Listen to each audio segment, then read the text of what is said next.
Alright guys, welcome to the video today. Today we are going to be reviewing a board that I've been waiting for a while, and that is going to be the Shurikey Hanzo. So this thing took a good while to get here. I think I waited probably like a couple months for it, and I'm kind of excited about it. So let's go ahead and open this up and let's see what it looks like. I went ahead and opened it already, so it's already out of its little casing. But yeah, I'll give you a little cover when it comes out. And I went ahead and got the Earth Tones one just because I really like the way this one looked. I got GMK Earth Tones, and that's what I planned on putting on here. But at the moment, I'm probably not going to get that for a while. So we got our keyboard here. Has a little mount that we can put up and down. You can see right here. But yeah, let's get that to the side for now. We also have, let me move my mode out the way. We also have underneath this box, not sure what's in here. We'll open that in a second. In this little flap, we have, let's see, we got a cable. Nice little cable, matching your board. I'll just open this up all the way. We got a keycap puller. Oh man, I'm just destroying this box.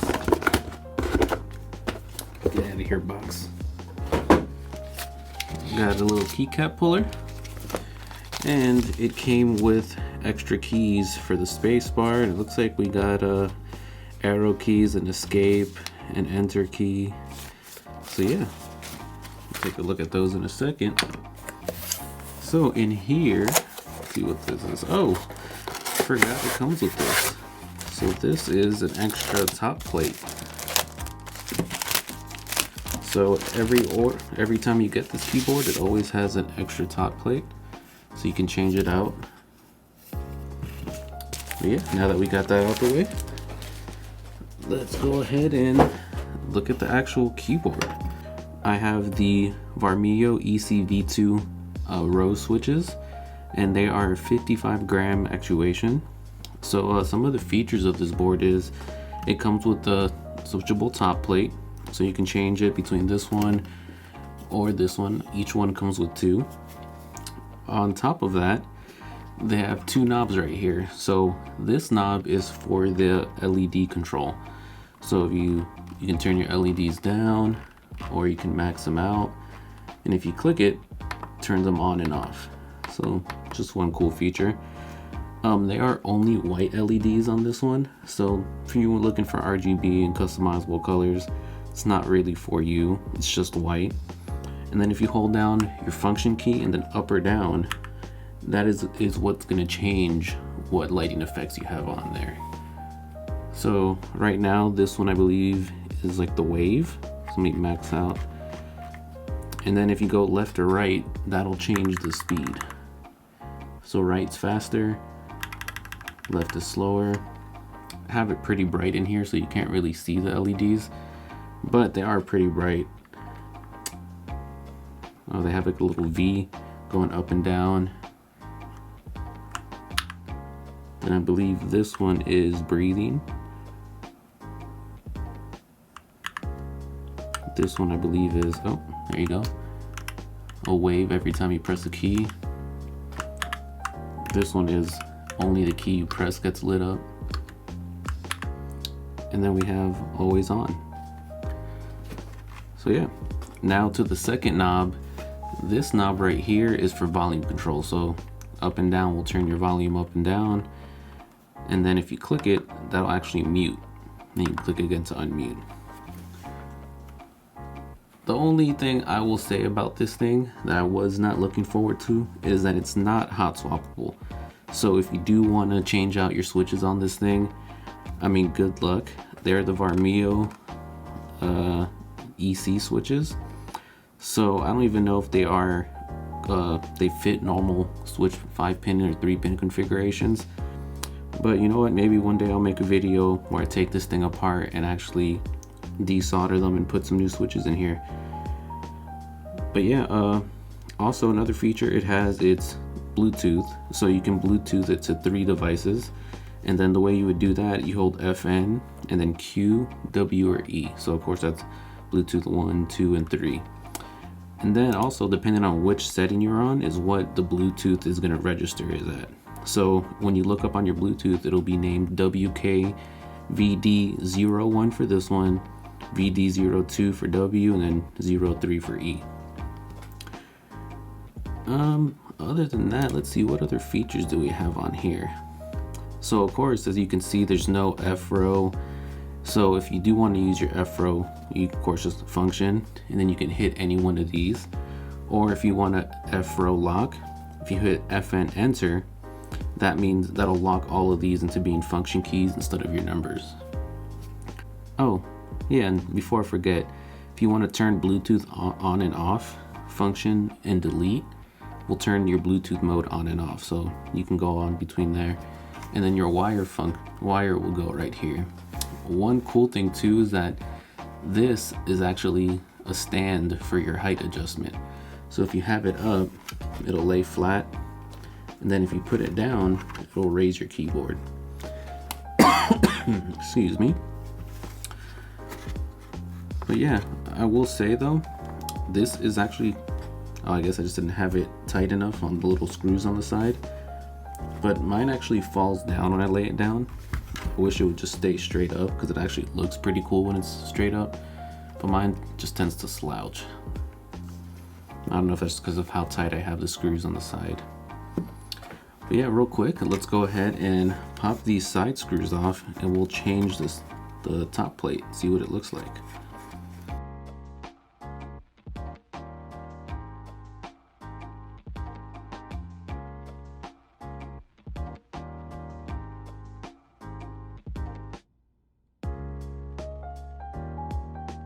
So when those come off, your little top bar will just come right off. Let me zoom out a little bit more on this top view so y'all can see. And then from the bottom, you'll lift it up from the bottom, and this should just pop right off. And there we go. So we'll take this one off. We'll go ahead and put this green one on there.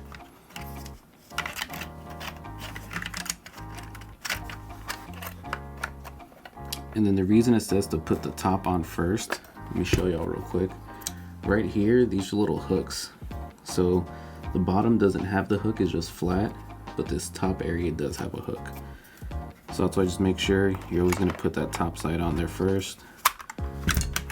Slide it down, make sure your pins go in on the bottom, and then boom, you're good to go. When you're putting this back on, just always make sure that you put your top bar back on, because I personally like to have it on there. If you don't like this top bar, you can go ahead and take it off, but I like it.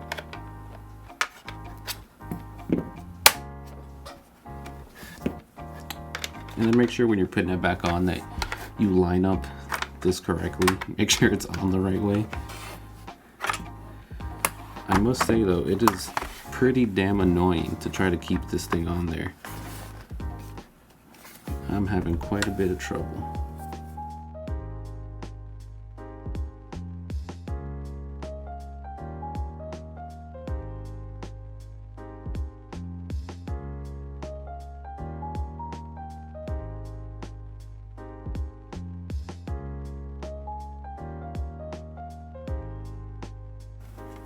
All these other three went in super easy.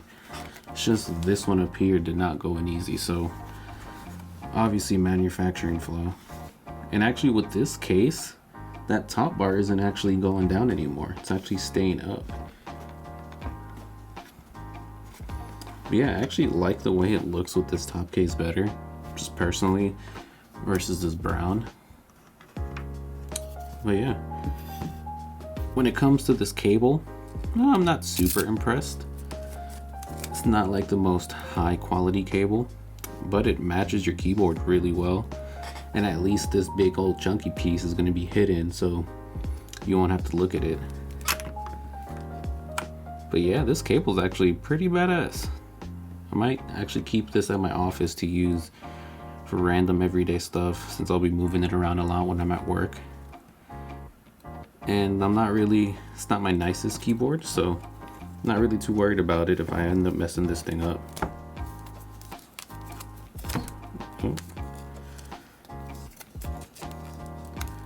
And then the keycaps that come with it, I actually like these as well, so I'm gonna go ahead and swap these out.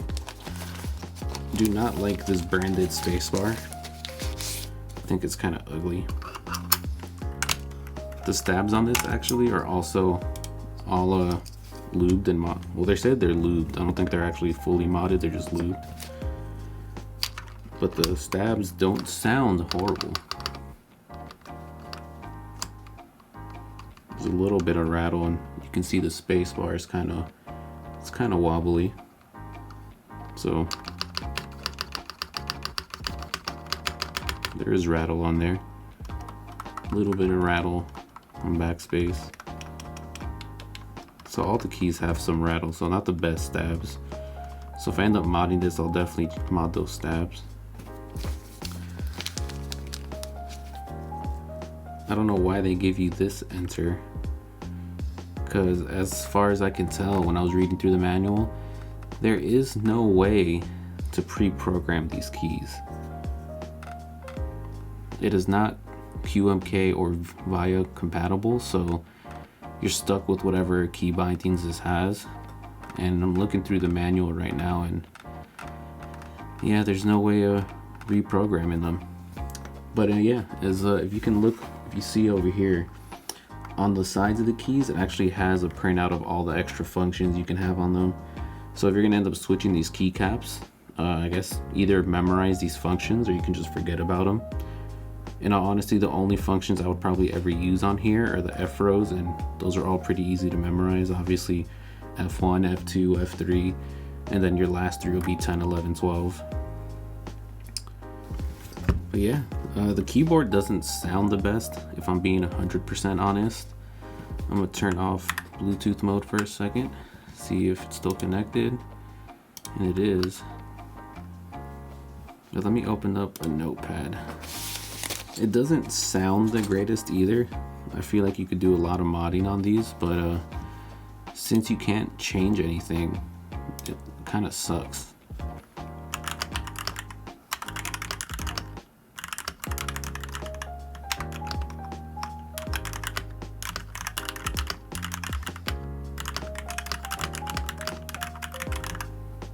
So it doesn't sound the best, it's really pingy, and you're gonna have a hard time modding these and lubing your switches. So another downside to this, besides this screw being all janky.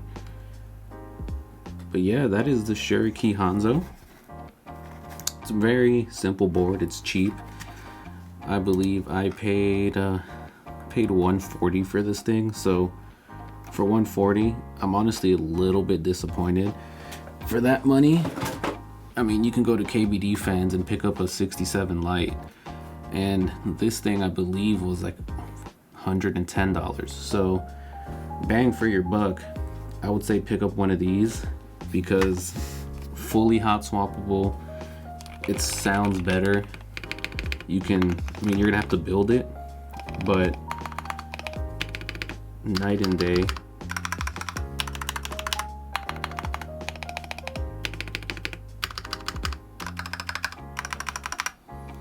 And this actually has your extra 4 buttons here on the side. Yeah, you don't have this fancy knob, but I mean, what's the point? You can't really program the knob. They're locked functions. You're kind of limited on modifications other than switching out this top plate. I mean, it's built solid. It is, there's like no flex to this thing at all, and it feels pretty hefty, and it looks really cool. So if you want something just good to go and you don't feel like modding, I would recommend this. But if you want a nice sounding keyboard, bang for your buck, there's better options than this. And I mean, it's just cool. I like the knobs. I just hate that it's not programmable. And it's it's soldered. So if you want to customize your switches, change them out, I mean, take this thing apart, unsolder, resolder your switches, and if you don't have experience doing that, you're gonna have a hard time, because I took some practice and I've been soldering stuff for about at least 4 or 5 years now. I had to practice it when I was going to college, so I had a fairly easy time on my first couple keyboards desoldering switches and then putting them back on. But I will admit, on my first keyboard where I desoldered, I lifted the pad on the F and the J key, which is horrible because those are 2 of your main keys, and that PCB was pretty much out of commission. It was on like an RK61 or something, one of those Royal Clutch boards. And it kind of made me mad because they don't really sell extra PCBs for those, so I was just kind of out of luck. But yeah, bang for your buck, better boards out there. But I will admit, this is a cool board. The aesthetics are nice, and if you just want to buy a board and have it good to go ahead and give this a shot. But for us keyboard enthusiasts, we're a little bit extra, and being limited on your modifications is definitely a big letdown. But yeah, guys, I hope you enjoyed. This is the Shurikey Gear Hanzo, and yeah, I gave you my opinion. I'll see y'all next time.